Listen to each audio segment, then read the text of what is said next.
President Trump fed up with Congress's lack of action on repealing and replacing Obamacare, using the power of the pen yesterday to finally get something done. The cost of the Obamacare has been so outrageous, it is absolutely destroying everything in its wake. So the White House is now trying to alleviate some of that by ending billions of dollars in subsidies to insurers under Obamacare. This all went through the DOJ, by the way. Let's bring in a former White House deputy, Brad Blakeman. Brad, good morning. Good morning. So, going through kind of how this was working, basically they're using the DOJ to say that Congress never put down appropriations under the law to pay back these insurance companies. So that's their legal argument. It's already being challenged. Where do you think this goes?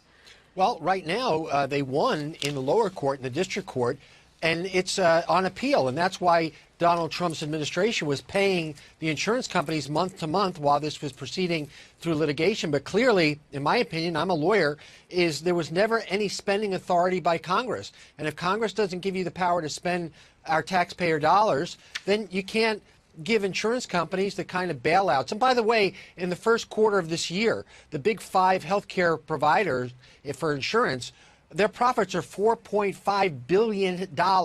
So they're crying all over the place that they can't make a living, yet it's the United States government who is creating the huge profits for them. It's not fair, it's not right, and by the way, it's not legal. It's interesting because if you look at the potential for lawsuits now coming in particular from the California Attorney General, who's already said we're absolutely going to sue. Several other attorney generals will certainly follow.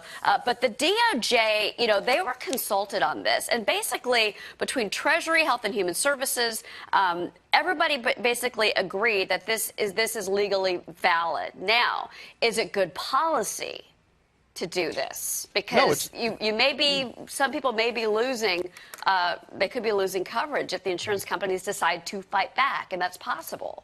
Well, this is all about leverage. The president, I believe, is trying to put leverage as much as possible on Congress to do the right thing, to repeal and replace Obamacare. What he's trying to do is trying to level the playing field by using the rules within the agencies, in Department of Labor and in HHS, to try and make it fairer without a congressional law. But nothing is a substitute for repeal and replace by Congress, signed by the president. That's the best way to get rid of Obamacare. And I would caution attorney generals for suing for money they weren't entitled to. Perhaps we should then ask for the money back. Really quick, I want to ask you about this because the Democrats are citing this paper that's being worked on by Senator Alexander of Tennessee and Patty Murray of Washington. Bipartisan, she's a Democrat, bipartisan Obamacare fix. They're saying that this takes away any goodwill on the part of the Democrats when it comes to Obamacare by Trump making this move. Is that true in your opinion?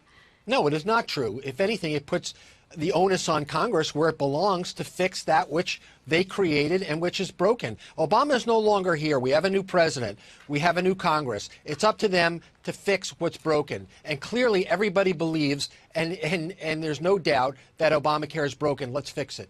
Brad Blakeman, lots to go through. Thanks for being up and early this Friday. Thank you, sir. Thank you.